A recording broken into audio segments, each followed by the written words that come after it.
ابو بکر صدیق رضی اللہ عنہ وارضا اس دھرتی سے اگلے جہان کی طرف منتقل ہو جاتے ہیں. آپ کی وفات پر صحابہ کرام کن جذبات کا اظہار کرتے ہیں سنیے. حضرت عائشہ رضی اللہ تعالی عنہا فرماتی ہے اے میرے بابا اللہ آپ کے چہرے کو منور کرے, آپ کی کوششوں کا نیک پھل لائے.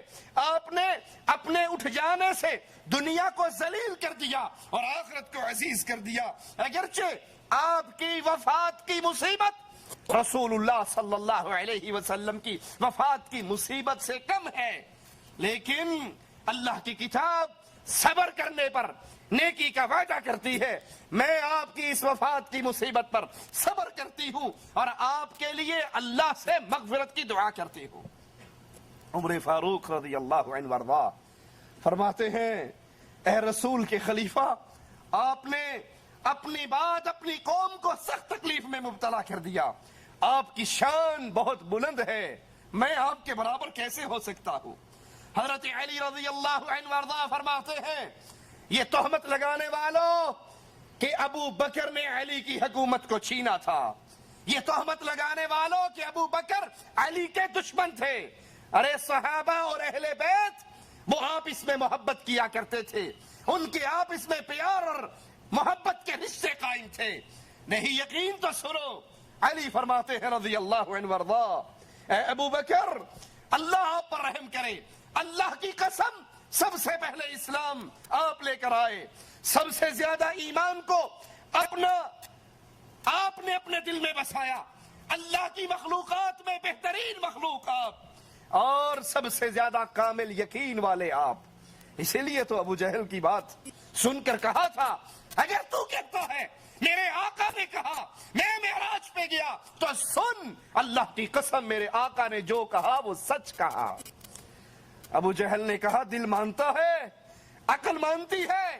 کہا عقل مانے نہ مانے ابو بکر کا ایمان مانتا ہے کہ محمد جو کہتے ہیں سچ کہتے ہیں. اور علی بھی گواہی دے رہے اے صدیق کائنات, اے صدیق اکبر, آپ سب سے بڑھ کر کامل یقین والے تھے اور سب سے زیادہ غنی تھے, سب سے بڑھ کر نبی کی حفاظت کرنے والے, اسلام کی خدمت کرنے والے.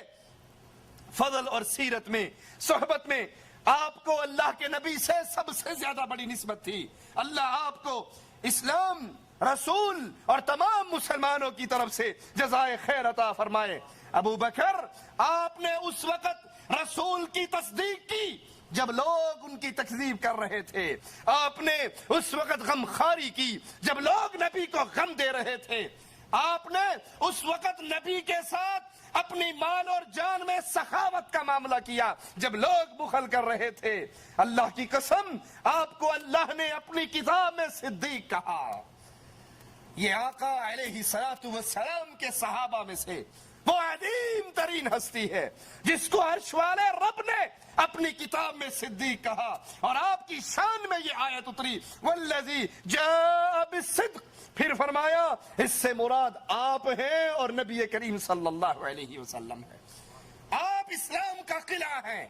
فرمانے والے علی فرما رہے ہیں ابو بکر کی شان میں کفار کو ذلیل کر دینے والے, نہ آپ کی حجت میں غلطی ہوئی, نہ آپ کی بصیرت میں ضعف آیا, بزدلی کبھی آپ کو چھو کر بھی نہیں گزری.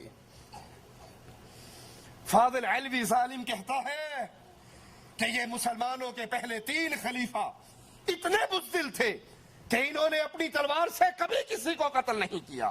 انہاں کول ہور تے کسی جنگ وچ بندہ مویا کوئی نہیں. میں نے قرآن دی قسم غازی دا عالم سامنے جڑا بندہ میں کسی روایت وچ دکھایا نا بے نہ رل کے بھی کسی نے چاقو مارے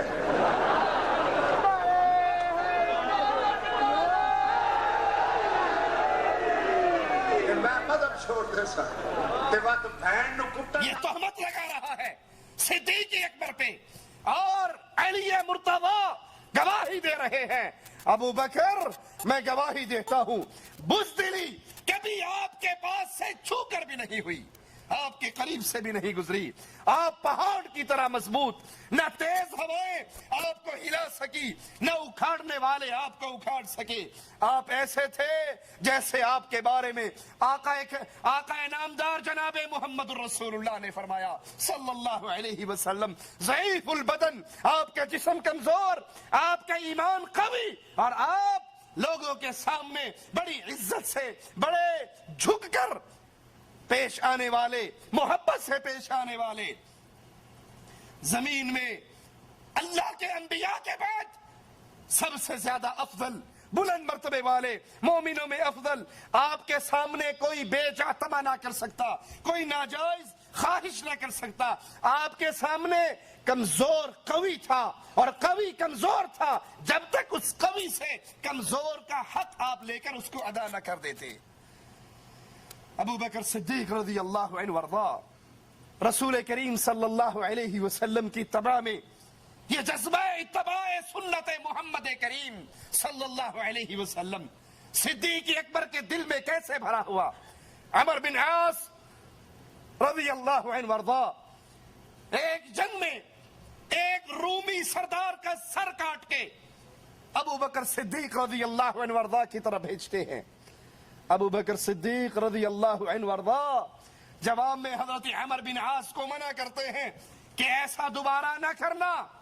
وہ کہتے ہیں ابو بکر رضی اللہ عنہ وارضا, اس میں حرج کیا ہے, یہ کفار, یہ مشرکین, یہ رومی ہمارے مسلمان سپہ سالاروں کے ساتھ بھی یہ سلوک کرتے ہیں. وہ مسلمانوں کی گردنیں کاٹ کر اپنے بادشاہوں کو بھیجتے ہیں, اگر ہم بھی ان سے بدلہ لے لیں تو کیا حرج ہے. کہا جب ہمارے پاس رسول اللہ کی سنت موجود ہے تو پھر ہم روم اور فارس کی تقلید کیوں کریں. جو عمل تم کر رہے ہو اس عمل کی تعلیم رسول اللہ صلی اللہ علیہ وسلم نے نہیں دی. ایک چیز شریعت ہمارے پاس موجود ہے, پھر اس شریعت کے احکامات کو چھوڑ کر ہم کفار کے پیچھے کیوں چلیں جب اللہ اور اس کے رسول نے ہمیں یہ تعلیم نہیں دی. آج کے بعد تم بھی یہ عمل دوبارہ نہ کرنا. ابو بکر صدیق رضی اللہ عنہ وارضا اللہ سے محبت کرنے والے, رسول اللہ سے محبت کرنے والے, اور اس محبت میں کتنے پختہ. جب آقا علیہ السلام نے پوچھا ابو بکر گھر کے لیے کیا چھوڑ کر آئے ہو, تبوک کے لیے تمہارے رسول نے مال تو مانگا, تم گھر والوں کو کیا دے کر آئے ہو. کہا آقا گھر میں جو کچھ تھا وہ آپ کے قدموں میں لے آیا ہوں, اور اپنے گھر میں اللہ اور اس کے رسول کی محبت کو چھوڑایا, اور کچھ نہیں ہے میرے گھر میں سوائے رب کی محبت, رب کے رسول کی محبت. خود ابو بکر رضی اللہ عنہ وارضا فرماتے ہیں دنیا کی چیزوں میں مجھے 3 چیزیں بہت زیادہ عزیز ہیں, پسند ہیں. پہلی چیز اپنے آقا جناب محمد الرسول اللہ صلی اللہ علیہ وسلم کے چہرے کی زیارت کرنا. اور یہ صدیق کائنات تھے جو آقا کے چہرے کی زیارت کیا کرتے. عام کسی کو ٹکٹکی باندھ کر نبی کا چہرہ دیکھنے کی ہمت نہیں ہوا کرتی تھی. کہا مجھے دنیا میں سب سے زیادہ عزیز یہ ہے میں اپنے رسول کے چہرے کی زیارت کرتا رہوں, اور اللہ نے جو مال دیا ہے مجھے بڑی عزیز ہے یہ بات, بڑی پسند ہے یہ بات. میں اپنا مال رسول اللہ صلی اللہ علیہ وسلم پہ نچھاور کرتا رہوں. اسی لیے ہجرت کے سفر میں مال ابو بکر کا, سواری ابو بکر کی, کھانا ابو بکر کا, راستے کا راستہ دکھانے والا, مسافروں کے لیے رہنما اگر لیا وہ بھی ابو بکر کے پیسوں کا. کہا مجھے بڑا عزیز ہے, اللہ نے جو مال دیا ہے وہ میں محمد الرسول اللہ پہ قربان کرتا جاؤں. اور تیسری چیز مجھے بڑی پسند ہے کہ نبی کے گھر میں ابو بکر کی بیٹی موجود ہے, نبی کے گھر میں ابو بکر کی بیٹی. اور یاد کر لو نبی بھی پاک, اس کے گھر والے بھی پاک, نبی بھی پاک, نبی کا بستر بھی پاک, نبی بھی طیب اور گھر والے اور بستر بھی پاکیزہ ہے. نبی کے بستر پہ غیر پاکیزہ کوئی آ سکتا؟ کہا مجھے بڑا پسند ہے, مجھے بڑا عزیز ہے کہ میری بیٹی محمد الرسول اللہ صلی اللہ علیہ وسلم کے گھر میں ہے. خود اللہ کے نبی نے فرمایا صلی اللہ علیہ وسلم اللہ ابو بکر پہ رحم کرے انہوں نے اپنی بیٹی کو میری زوجیت میں دیا، مجھے دارالہجرت پہنچایا اور بلال کو خرید کر اللہ کے لیے آزاد کر دیا۔